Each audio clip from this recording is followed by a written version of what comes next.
అధికార యంత్రాంగం అదొక రకం మంత్రాంగం. అసలు తెలంగాణలో ఏం నడుస్తోంది? బ్యూరోక్రాట్లంతా మంత్రులు చెప్పినట్టే వింటున్నారా? మంత్రులకు ఐఏఎస్ల మధ్య సఖ్యత ఉందా? ఇంతకీ ఐఏఎస్ల మధ్య కోల్డ్ వార్ కు కారణం ఏంటి? తెలంగాణకు కాబోయే కొత్త సిఎస్ ఎవరు? కొత్త డీజీపీ ఎవరు? రేస్ లో ఎవరెవరున్నారు? తెలంగాణ ప్రభుత్వాన్ని సమస్యలు చుట్టుముడుతున్నాయి. ఒక సమస్య పరిష్కారం కాగానే మరో సమస్య వచ్చి పడుతోంది. 6 నెలలుగా రాష్ట్రంలో అధికార యంత్రాంగం గజిబిజి గందరగోళంగా మారిందన్న టాక్ వినిపిస్తోంది. మంత్రులు అధికారుల మధ్య సమన్వయం లేదని ప్రచారం జరుగుతోంది. సీఎస్ గా ఉన్న రామకృష్ణరావు పదవీకాలం ఈ నెలతో ముగియనుంది. ఆయన పదవీకాలాన్ని మరో 3 నెలలు పొడిగించాలని ప్రధాని మోదీని కోరారు సీఎం రేవంత్ రెడ్డి. బడ్జెట్ సమావేశాలు, జనగణన దృష్ట్యా పదవీకాలాన్ని పొడిగించాలంటున్నారు ముఖ్యమంత్రి. ఆగస్టులోనే రిటైర్ అవ్వాల్సిన రామకృష్ణరావుకు ఇప్పటికే 7 నెలల పదవీకాలం పొడిగించింది ప్రభుత్వం. ఈసారి కూడా కేంద్రం సానుకూలంగా స్పందించే అవకాశాలున్నట్టు తెలుస్తోంది. రామకృష్ణరావు ఎక్స్టెన్షన్ పై మండిపడుతున్నారు సీనియర్ ఐఏఎస్ అధికారులు. పొడిగింపు వల్ల తమకు సీఎస్ అయ్యే అవకాశం రావడం లేదని సీనియర్లు మండిపడుతున్నారట. ప్రత్యేక ప్రధాన కార్యదర్శులుగా ఉన్న 8 మంది ఐఏఎస్లు సీఎస్ పదవి కోసం ఎదురు చూస్తున్నారు. జయేష్ రంజన్, వికాస్ రాజ్, శశాంక్ గోయల్, సంజయ్ జాజు, సవ్యసాచి ఘోష్, నవీన్ మిత్తల్, దానకిషోర్ ప్రధాన కార్యదర్శి పదవి రేసులో ఉన్నారు. అరవింద్ కుమార్ కూడా సీనియర్ అయినప్పటికీ ఆయన ఈ కార్ ఫార్ములా రేసింగ్ కేసులో ఉండడంతో ఆయన సస్పెండ్ చేసింది ప్రభుత్వం. దీంతో మిగిలిన వారిలో ఒకరికి సీఎస్ పదవి దక్కే అవకాశం ఉంది. డీజీపీ శివధర్ రెడ్డి ఏప్రిల్ 31న రిటైర్డ్ కావాల్సి ఉంది. దీంతో కొత్త డీజీపీ ఎవరు అన్నది ఉత్కంఠగా మారింది. తెలంగాణ నూతన డీజీపీ నియామక ప్రక్రియను యూపీఎస్సీ మళ్లీ కొత్తగా ప్రారంభించగా డీజీపీ పదవికి రాష్ట్ర ప్రభుత్వం పలువురు అధికారుల పేర్లను సూచిస్తూ జాబితాను పంపించింది. రాష్ట్ర ప్రభుత్వం పంపించిన జాబితాలో ఎవరి పేర్లున్నాయనే అంశం పోలీస్ వర్గాల్లో చర్చనీయాంశమైంది.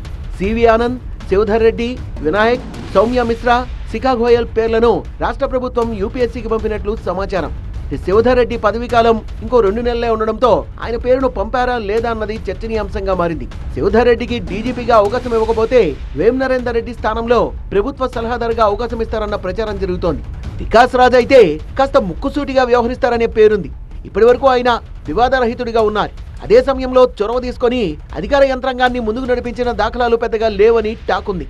తెలంగాణ భవన్లో స్పెషల్ సీఎస్ గా ఉన్న శశాంక్ గోయల్ ని పిలిచి సీఎస్ పదవిచ్చే అవకాశం లేదనే ప్రచారం ఉంది. కేంద్ర సమాచార ప్రసార శాఖ కార్యదర్శిగా ఉన్న సంజయ్ జాజు రాష్ట్రానికి రావడానికి ఇష్టపడడం లేదని సమాచారం. అరవింద్ కుమార్ సస్పెండ్ అయిన నేపథ్యంలో ఆయన పేరు పరిశీలనకు వచ్చే అవకాశం లేదంటున్నారు. సవ్యసాచి ఘోష్ విషయానికి వస్తే ఆయన కాంగ్రెస్ ప్రభుత్వం వచ్చాకే కాస్త గుర్తింపు కలిగిన శాఖల్లో పనిచేస్తున్నారు.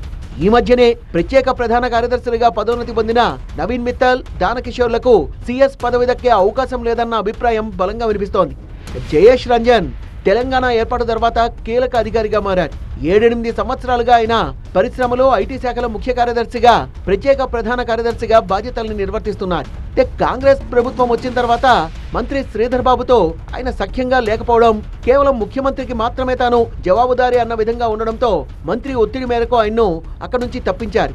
ఒక శాఖకు అధికారిగా వ్యవహరించడం వేరు, అన్ని ప్రభుత్వ శాఖల్ని సమన్వయం చేసుకుని వెళ్లడం వేరని ఐఏఎస్ అధికారులే కామెంట్స్ చేస్తున్నారు.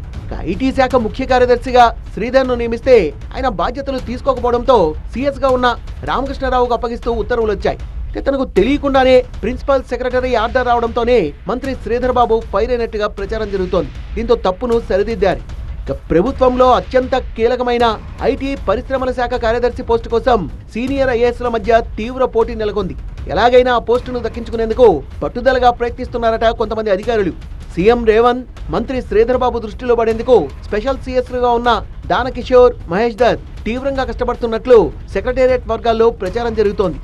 ప్రభుత్వంలో ఐటీ పరిశ్రమల శాఖ చాలా కీలకమైంది. ఆ శాఖ బాధ్యతల్ని చూసే సెక్రటరీలకు జాతీయ, అంతర్జాతీయ స్థాయి పరిశ్రమలు, కంపెనీలతో ప్రత్యక్ష సంబంధాలు ఏర్పడతాయి. దీంతో ఆ శాఖలో పనిచేయాలని చాలా మంది ఐఏఎస్లు పోటీ పడతారు. ప్రస్తుతం సీఎస్ దగ్గరున్న ఈ శాఖను ఇతరులకు కేటాయించేందుకు కసరత్తు జరుగుతోంది. విషయాన్ని గ్రహించిన స్పెషల్ సీఎస్ హోదాలో ఉన్న దానకిషోర్, మహేష్ దత్ ఆ పోస్టును సొంతం చేసుకునే పనిలో పడినట్టు తెలుస్తోంది. ఇప్పటికే మంత్రి శ్రీధర్ బాబు సన్నిహితుల ద్వారా లాబియింగ్ చేసిన సదరు ఐఏఎస్లు సీఎం రేవంత్ రెడ్డిని కలిసేందుకు ప్రయత్నాలు చేస్తున్నట్టు తెలిసింది. మరోవైపు ఇప్పటికే 5 సార్లు ఐఏఎస్లు, ఐపీఎస్లు బదిలీ చేశారని, 6 నెలలకు హెచ్ఓడిని మారుస్తున్నారని, అందువల్లే పాలన కుంటుపడుతోందని విపక్షాలు విమర్శిస్తున్నాయి. కాంగ్రెస్ అధికారంలోకి వచ్చినప్పటి నుంచి 5 సార్లు ఐఏఎస్, ఐపీఎస్ల బదిలీలు చేపట్టారని, సగటున 6 నుంచి 8 నెలలకోసారి హెచ్ఓడీలను మారుస్తున్నారని, దీనివల్ల రాష్ట్రంలో పాలన కుంటుపడుతోందని అన్నారు. విద్యుత్ శాఖలో 2 ఏళ్లలో 5 అధికారుల్ని, Singareni, GHMC, INPR, school education, Panchayati Raj శాఖల్లో 4 చొప్పున అధికారుల్ని బదిలీ చేశారంటూ మండిపడ్డాయి.